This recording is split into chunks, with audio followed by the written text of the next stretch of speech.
이거 필리버스터를 했어야 된다고 저는 생각을 하는데 네. 정말 아주 우수하고 탁월하고 모범적인 국회의원의 이 모습을 보여주시고 이 말씀 불안해요. 저는 그렇게만 듣는 거예요.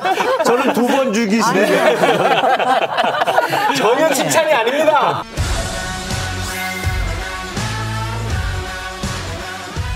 총선이 다가올수록 이 네 분이 방송국에 도착하는 시간이 빨라지고 있습니다.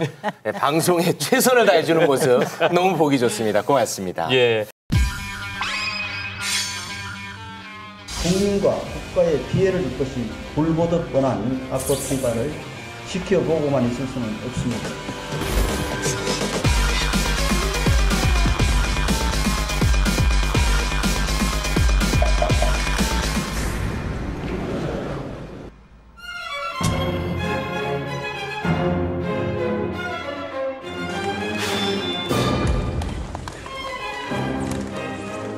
제가 헌법이나 법률에 관해서 중대한 위반 행위를 한 일이 없습니다. 민심의 탄핵을 받을 거다 이렇게 생각합니다.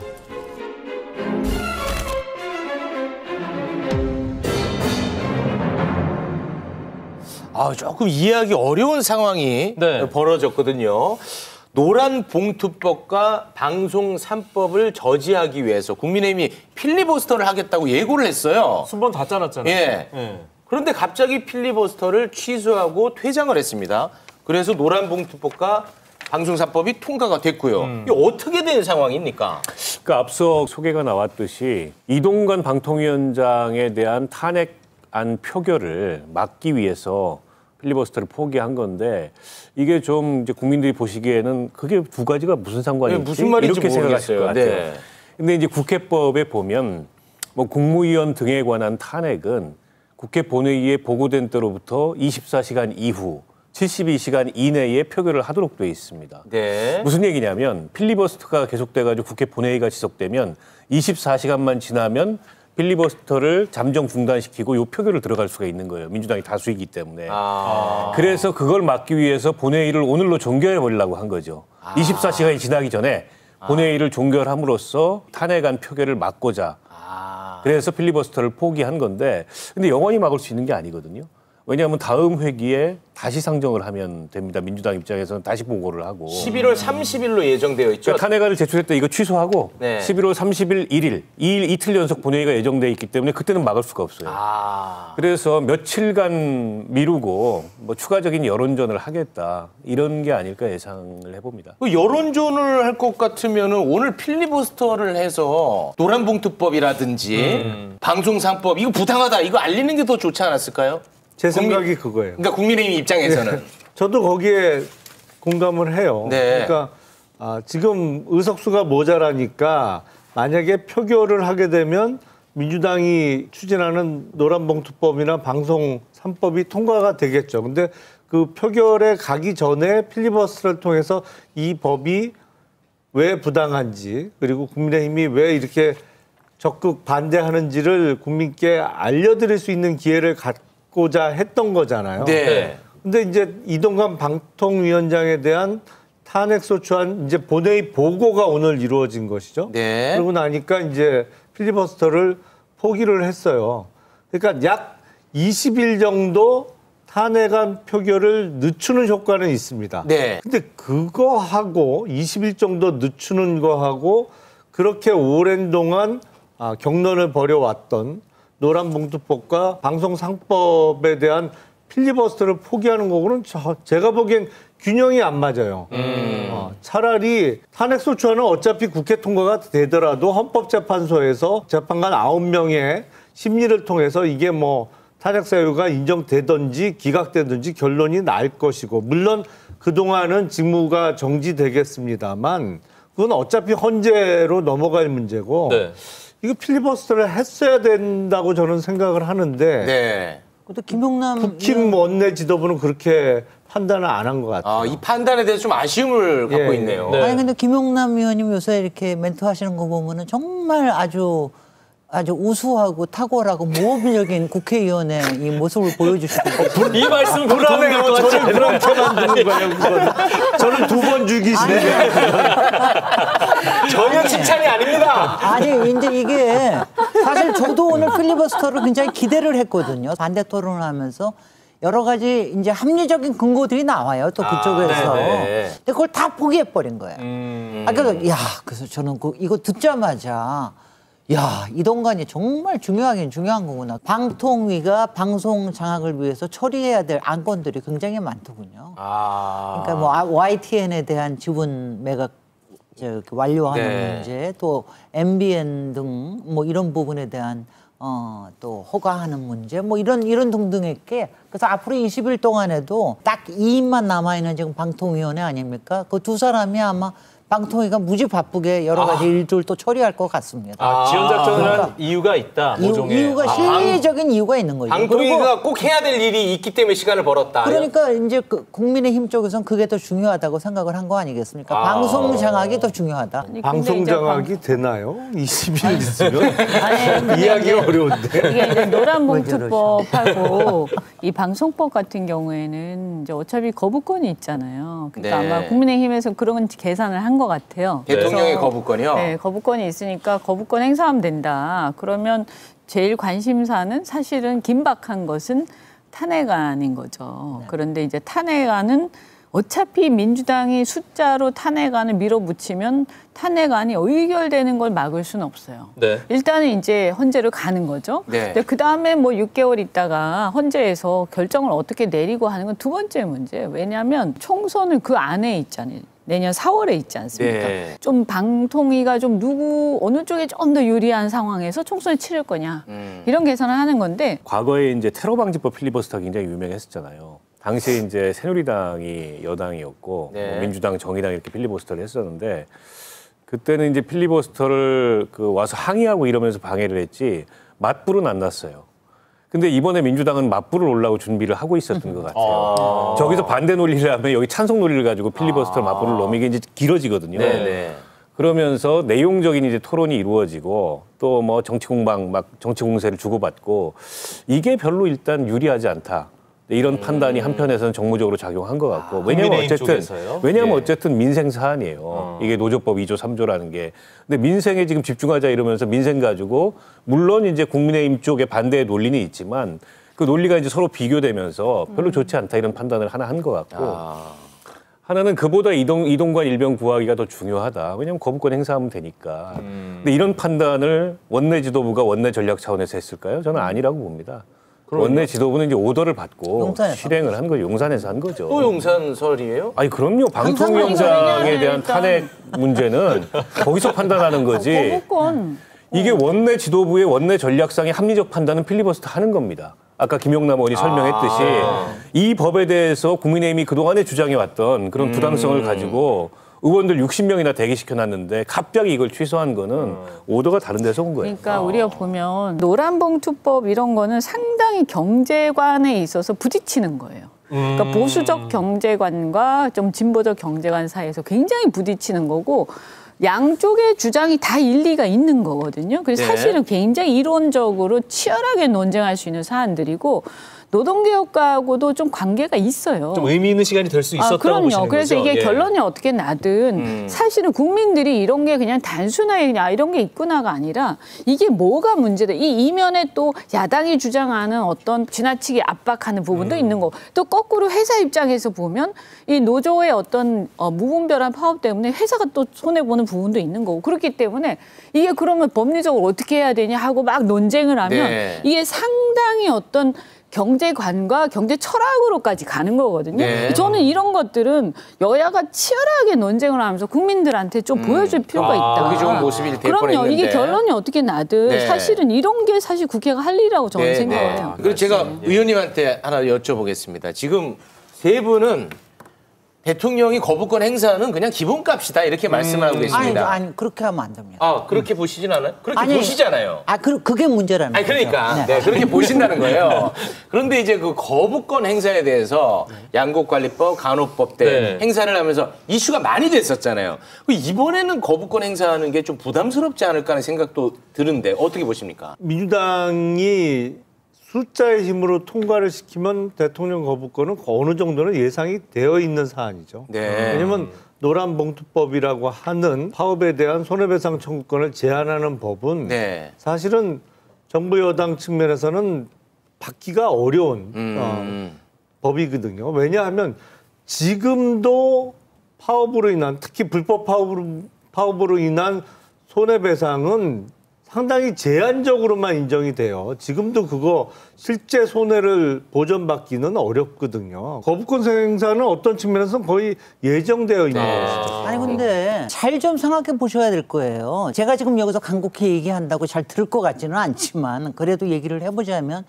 이미 윤석열 대통령께서는 농부들의 마음을 한번 다치게 한 적이 있고 또 간호사법에 관련돼 가지고 민심 위반이 좀 있거든요. 솔직히 노란봉투법에 대해서는 정부의 문제 제기도 어느 정도 있을 수는 있다고 생각을 합니다. 그런데 이 방송 3법 사실은 뭐 방송법에 관련된 겁니다. EBS, KBS, MBC와 관련된 거기 때문에 이 경영 지배를 조정하는 문제는 사실은 문재인 정부 때도 야권에서 굉장히 많이 국민의힘에서도 이걸 문제 제기를 했던 문제예요. 네. 사실 그때 문재인 정부에서 했었어야 되는데 그걸 안 했던 나태함을 반성하고 네. 이번에는 그걸 좀 그 부분에 대해서는 저는 거부권 행사 안 하셨으면 그 말씀을 좋겠고. 하시니까. 그다음에 한 가지만 더 얘기하면 그다음에 오늘 주제가 많습니다. 앞에 법 노란봉투법에 대해서는 저는 제2 요구를 하시면서 네. 그때 정부로서 뭔가를 이걸 좀 바꿀 수 있는 정부의 입장을 좀 얘기를 했으면 좋겠지. 근데 그냥 거부를 그냥 딱 잘라서 해버리는 방송사법 관련해서 격한 네. 반발이 네. 있었기 때문에 발언 기회 드리겠습니다. 네. 예. 아니 방송법 같은 경우에요. 사실은 이게 필요한 법이에요. 그런데 이거를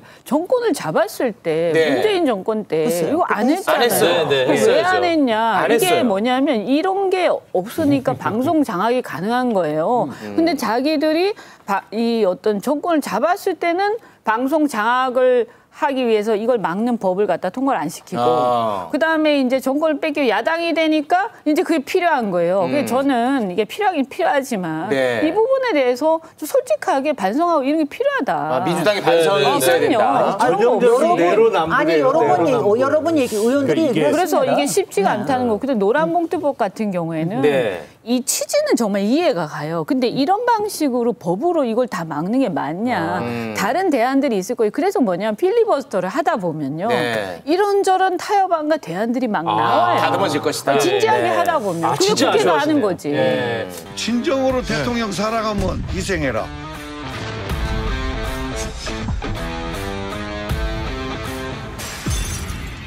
모든 일에는 시기와 순서가 있는데 요즘 언론 보도를 보니까 너무 급발진하고 있는 것 같아 보입니다.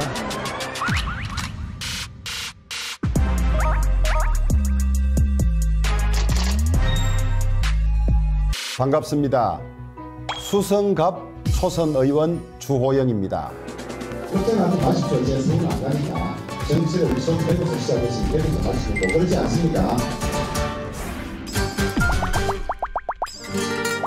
오, 주호영 의원이 반기를 세게 들었습니다. 대구를 지키겠다. 서울 절대 안 간다. 대구에서 마치겠다. 그리고 김기현 대표는 모든 일에는 시기와 순서가 있다면서 사실상 반기를 표한 게 아니냐는 이야기들이 나오고 있습니다. 네. 와, 이거 의외인데 어떻게 보고 계세요? 이뇨한 위원장이 그 불출마 또는 험지 출마를 얘기했을 때 제일 먼저 답을 했어야 될 사람은 김기현 대표입니다. 네. 제가 보기엔. 네. 누가 뭐래도 당 대표니까. 그렇죠. 그리고 본인이 임명한 그리고 본인 입으로 전권을 주겠다라고 얘기한 그 혁신위원장의 요구에 대해서 제일 먼저 대답을 내놨어야 되는데 지금 5일인가요? 6일째 즉답을 피하고 있죠. 그러다 보니까 주호영 의원이 대구 안 떠난다 이런 대답이 나왔는데 이뇨한 위원장이 친윤 의원, 지도부, 중진 의원에 대한 불출마 또는 험지 출마 요구를 했을 때 제가 바로 한 얘기가 있었어요. 맞는 얘기인데 하나가 빠졌다. 지금 왜곡된 대통령실과 국민의힘과의 관계 형성에 책임 있는 네. 대통령실의 참모 부분이 빠졌다는 얘기를 제가 방송에서 한 적이 있어요. 네. 왜냐하면 아니 그럴 거 아니에요. 친윤 의원들도 우리가 책임질 일이 있을지 모르지만 그러면 용산은 책임 없어? 그럼 용산의 참모들이 출마하는 거에 대해서는 기준이 뭐야? 이런 대답을 내놓을 수가 있잖아요. 그러니까 이게 서로 나보단 저쪽 책임이 더 큰 거라고 보는 것 같아요. 지금. 용산은 당은 용산. 네. 힘겨루기다. 그러다 결국에는. 보니까 네. 아니 내가 왜 제일 먼저 희생을 해야 돼? 이러다 보니까 될 게 아무것도 안 되고 있어요. 그래서 이제 반기를 드는 사람들이 계속해서 나타날 것이다. 사실상 제가 보기엔 심각한 레임덕 현상의 시작이라고 봐요. 그런 단어. 네. 다른 분들도 안 쓰는 단어인데. 네. 아니 근데 이게 왜냐하면 정신 차리셨어. 대답을 해야 될 사람들이 지금 대답을 안 하고 그냥 뭉개고 있잖아요. 예. 아니 근데 근데 이게 대답 안 하고 뭉개는 정도가 아니라 장재현 의원 보니까 대단합니다. 아니 90대를 버스를 대절을 하고 산악회. 4,500만 산악회를 해가지고 가겠다. 이건 뭐예요? 반항이죠, 반항. 완전히 반항 정도가 보란 듯이 하는 거죠. 보란 듯이 하는 거죠. 누가 나를 믿을 거야? 아니, 근데 그러니까 저는 이게 타이밍이 너무 묘한 게 지금 용산 세력들을 이 사람들 뽑아내고 거기에 심으려고 하는 게 눈에 딱 보이잖아요. 근데 지금 안 보입니까? 아니 그런 건 망하죠. 그런데 생각해 보면 아니 지금 대통령의 지지율이 낮은 거라든가 이번에 선거에서 강서구청장 진거에 다 용산에서 잘못한 거 아니냐고요. 거기 참모들이 잘못한 거고 거기 세력장 왜 거기다 꽂으려고 그래? 이거 남의 당 일이라도 제가 화가 나네. 지금 화면 왼쪽에서 심각한 표정을 짓고 있는 김용남 의원님은 수원 선거만 생각하고 제가 이제 분위기 환기 차원에서 댓글을 좀 소개해드리면 김용남 의원을 걱정하는 댓글이 많이 올라오고 있습니다. 톤이 너무 센 거 아니냐는 의견입니다. 제가 보니까 그러고 보니까 저도 걱정돼요. 저도 좀 얘기 좀 할게요. 이거 어떻게 되냐면 이제 혁신이 이렇게 한 2달 하고요. 비대위로 갈 것 같아요. 비대위요? 그래서 지금 보면 원래는 이 혁신위가 이런 얘기는 하는 게 약간 월권이죠. 혁신위가 이렇게 구체적으로 공천에 대해서 얘기하는 건 아니거든요. 제도를 만드는 것이지. 근데 이렇게 보면 이분이 거의 비대위원장이세요. 그럼 이렇게 되면 김기현 대표는 이제 물러가야 되는 거예요. 그러니까 자연스럽게 지금 존재감이 없어지면서 지금 그냥 밀려났어요. 이미 밀려났어요. 보면. 그래요? 그러면 이제 혁신이 임기 딱 끝나면서 이제 비대위로 수순이 이제 자연스럽게 가고요. 밑자락을 깔아놨기 때문에 비대위원장이 오셔서 그 작업을 완수하기 굉장히 쉬워지는 거예요. 전 전략적인 거다, 이게 다. 그리고 이게 윤핵관이라는 게요. 대체가 안 되는 거냐? 그렇지 않거든요. 윤핵관 시즌2가 이제 오는 거예요. 그래서 총선을 통해서 정말 충성을 다할 윤핵관 시즌2 여기 이제 공천 과정에서 등장한다. 네. 지금 윤핵관 시즌 1이 이제 끝나간다. 그럼 비대위원장은 누가 잡는 거예요? 저도 모르죠. 그 비대위원장의 1순위로 대기를 타고 있는 분이 인류한 혁신위원장이라고 봅니다. 그래요? 지금 상황에서. 그대로 간다고요? 네. 그럴 가능성이 상당히 있다고 보고 2008년에 이른바 친이계에 의한 친박 학살. 그때 친박연대가 생겼습니다. 그때 여당이었어요. 그때 이 친박 학살을 주도했던 친이계 이방호 사무총장이 떨어졌어요. 사천에서. 네, 사천에서. 그때 박사모의 낙선운동에 밀려가지고 그래서 강기갑 의원이 민주노동당 강기갑 의원이 지역에서 재선을 했습니다. 그렇습니다. 그리고 2016년 진박공천 그때도 여당이었어요. 그래서 국민의힘이라는 정당이 공천 파동이 크게 날 때는 먹을 게 많을 때 크게 납니다.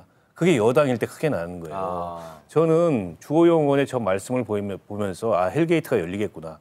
저걸 신호탄으로. 이런 느낌이 왔고 장제원 의원, 권성동 의원 버티기 들어갔다. 근데 이제 그분들은 대통령하고 워낙에 특수관계이기 때문에 끝까지 버틸 건지 아니면 밀당인지 요거 잘 모르겠어요. 아니 이게 밀당을 해서 뭔가 답을 들어야 내려놓죠. 근데 아직 답을 못 들어서 일단 버티기에 들어간 것 같아요. 내려놓으면 뭐가 있냐. 이 답을 들어야 되는데 아직은 그 답을 못 들은 것 같고 그렇게 해서 영남 중진들 비우면 그 자리에 누가 오는데 이거죠. 대통령실 참모들하고 검사들하고 뭐 이렇게 오면은 그게 쇄신이 아니에요. 그래 그래서 그 근데 관련해서 이묘한 위원장은 그럴 리가 없다고 얘기하지만 네. 이분 임기는 12월까지입니다. 네, 12월 24일. 네. 그 뒤를 관련해서 모르는 제가 거죠. 하나만 좀 여쭤보고 싶어서. 아, 맨날 시험에 드시네. 김용남 의원 바라보는 표정이 너무 사랑스러워. 수원에서 준비하고 계시니까 네, 참모 얘기도 나오고.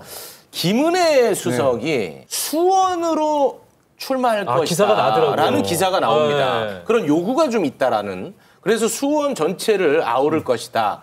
뭐 이런 얘기가 경기 있던데. 남부 총괄 뭐 이런 얘기도 있고요. 어떻게 보고 계십니까? 수원에 국회의원 선거구가 5개가 네. 있어요. 근데 수원이 물론 경기도의 수부도시고 경기 남부권의 어떤 선거의 방향을 잡을 수 있는 중요 도시인 건 틀림없는데 네.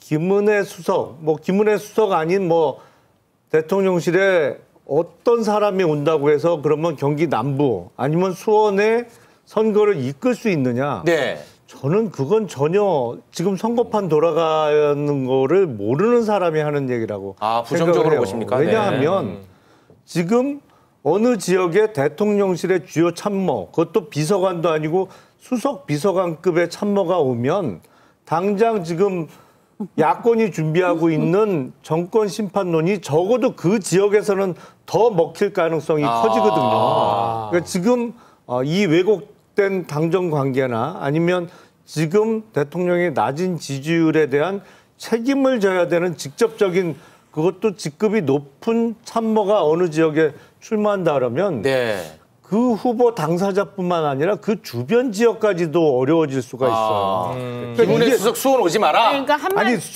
선거를 이끌 만한 상황은 전혀 아니다 지금. 그러니까 이게. 한마디로 뭐냐면 무슨 낯짝으로 나오는 거야. 이렇게. 아이고 의원님. 네. 지금 이제 저는 그런 말 안 했어요. 김용남 의원 얘기는 김은혜 수석이 수원에 오면 팀킬이다. 제발 오지 마라. 이 얘기를 하는 거고 이게 근거가 없는 게 아니에요. 본인이 못하는 얘기를 제가 해드리면 작년 지방선거 있었잖아요. 수원시장 선거로 우리 김용남 의원 출마했었고 김은혜 수석이 경기도지사 출마했는데 김동연 경기도지사하고 수원에서 남표의 격차를 따지면 한 5배 났나요? 5배 도움이 안 되는 거예요. 한마디로 얘기하면. 김은혜 그 후보가 격차가 더 많이 훨씬 났다. 그때도 도움이 한 좁았다는 6배 정도 더 많이 났고 거군요. 그때도 도움이 안 됐고 지금은 더 도움이 안 된다 이 얘기를 지금 하고 있는 거고 그러니까 오늘 제가 4번 죽겠어요. 4번. 김은혜 수석이 오면 5번 죽는 거예요. 아니 근데 분당갑에 저 안철수 의원이나 네. 뭐 분당 어른 또 박민식 장관 6개월밖에 안 한 장관이 온다 그러고 그런데 이게 정말 이거는 국민들이 듣기에는 굉장히 힘이 들 겁니다. 왜냐하면 특히 김은혜 수석 같은 경우에는 바이든 날리면은 또 주인공이기도 하고 또 웃기고 있는가 뭐 이런 것도 하셨고 뭐 여러 가지 저거 하는데 이렇게 참모 여러 가지 설화에 시달렸던 이런 참모들을 위해서 이렇게 교통 정리를 하는 모습이 과연 특히 수도권에서 선거에 이루은 것인가 이거에 대해서는 제가 웃으면서 걱정해 드리겠습니다. 네, 알겠습니다. 김은혜 수석 수원 출마는 설에 불과합니다. 여기까지는. 네. 어쩌면 국민의힘에게는 가장 쉬운 도전일 수 있겠지만은 새로 뭔가를 시도하는 사람에게는 가장 어려운 도전이 있다면은 그 아성을 깨는 것일 것입니다. 제가 그런 역할을 해달라는 요구가 있을 때는 저는 당연히 어렵다는 이유로 회피하지 않겠다. 예, 이준석 전 대표의 거취가 관심을 받고 있는데 발언마다 뉘앙스가 조금씩 다른데 이 장면만 보면 대구 출마를 염두에 두고 있는 것 같습니다. 어떻게 보고 계십니까? 처음부터 어느 정도는 예상이 됐던 거죠. 대구가 이제 가장 어려운 곳이라는 취지로 이준석 전 대표가 저런 이야기를 한 것 같은데 정치 공학적으로 보면 대구가 가장 당선 가능성이 높은 곳입니다. 사실은. 이준석 대표 입장에서도요? 그렇죠. 왜냐하면 민주당 지지세는 가장 약하면서 기존의 여당 성향의 유권자는 많으나 어쩌면 친윤 후보한테는 표를 던지기 주저하는 그런 유권자가 많아야 되거든요. 네. 아무리 따져봐도 대구가 당선 가능성이 가장 높은 곳이에요. 그래, 가능성이 있는 곳으로 가는 것이다. 이거는 한 3개월 전부터 주장하셨던 말씀입니다. 그리고 그러니까 저는 정확하게 진검 승부를 하고 있다고 생각하는 게 그러니까 단기적으로도 이게 가장 당선 가능성이 높을 뿐만이 아니라 중장기적으로 지금 이제 이준석에 대해서는 미래 권력으로서의 자리매김이 굉장히 중요하기 때문에 이른바 영남 TK의 본령에서 힘을 발휘를 하겠다. 그래서 여기에서 인정을 받겠다. 이래야 힘이 강해진다. 이게 진검승부죠. 이게 윤석열 대통령한테도 네. 정확하게 칼을 들이대는 거고 네. 그리고 여기에 박정희, 박근혜로 내려오는 이른바 성골 세력한테도 미래 권력으로 인정받겠다는 이런 진검승부 아니겠습니까? 그러니까 저는 뭐 대구를 만약에 출마한다면 이건 비겁한 선택이 아니라 진검승부다. 저는 그렇게 봅니다. 네. 굉장히 신경이 쓰일 거예요. 이준석 전 대표의 저런 행보가. 그렇지 않겠습니까? 자칫 이게 뭐 대통령의 사람들 내리꽂기 했고 그에 대해서 대구 민심이 녹록지 않다. 민심의 이반이 일어난다. 그럼 대구 선거를 싹 망칠 수도 있어요. 자칫하면은. 근데 그런 어떤 틈을 지금 이준석 대표는 보면서 그 대구 지역 민심 흔들기에 들어간 게 아닌가. 네. 그렇게 읽혀요. 그 윤석열 대통령이 며칠 전에 대구를 방문하시지 않았습니까? 이준석 대표가 또 방문했는데 이거 맞불 성격이 있다고 봐야 됩니까? 없지 않아 있죠. 그런 게. 그렇게 보십니까? 없지 않아 있는 게 아니라 예. 당연히 있는 거죠. 그래요? 그러니까 윤석열 네. 대통령은 사실은 국민의힘하고 아무 상관이 없으신 분이에요. 국민의힘에서 모셔왔잖아요. 그죠? 대선 기간에요? 그러니까 일종의 어떻게 보면 어떤 분은 저한테 차도 살인을 위해서 모셔왔다라고까지도 얘기하던데 그러면 대통령으로서 국정을 잘 하시냐라고 아마 지켜봤을 텐데 사람들이 굉장히 실망을 많이 하고 있는 중이거든요. 그러면 자 보수에서 이래가지고 정권 재창출이나 미래가 있을 것이냐 이런 걱정을 할 거고요. 원래부터 우리 식구가 아니었고 또 갑자기 모셔온 사람인데 그런데 어떻게 보면 당을 좀 무시하는 것 같기도 하고 이런 여러 가지 복합적인 마음이 있는 거죠. 그런 과정에서 어떻게 보면 이준석 대표는 당대표 자리를 뺏긴 거라고 많은 사람이 또 그렇게 생각하는 사람들도 있거든요. 네. 그럼 그것을 대구를 통해서 탈환하겠다. 이런 이제 스토리텔링이 되는 거죠. 그래서 네. 저는 선택을 잘했다라고 생각을 하고요. 네. 뭐 어제 저한테 그런 얘기를 하더라고요. 대구 출마. 그 확정적입니까? 확정적이라기보다는 어쨌든 고려하고 있다. 그래서 의미 있는 출마를 하게 되면. 그래요? 네, 아니 저희 방송 나왔고 그 노원병에 또 나간다고 그랬었는데. 아니 그 전에 아마 그랬을 텐데 그 어쨌든 제가 볼 때는 분명한 것은 대구에 출마를 확정적으로 할지 안 할지는 모르겠지만 저는 그 국민의힘하고 진검승부를 해야 된다고 생각합니다. 만약 근데 신당을 윤석열 한다면. 대통령께서 이제 며칠 전에 박근혜 대통령 만나러 간 부분이 이제 급해서 갔다는 건 다들 아실 거 아니겠어요.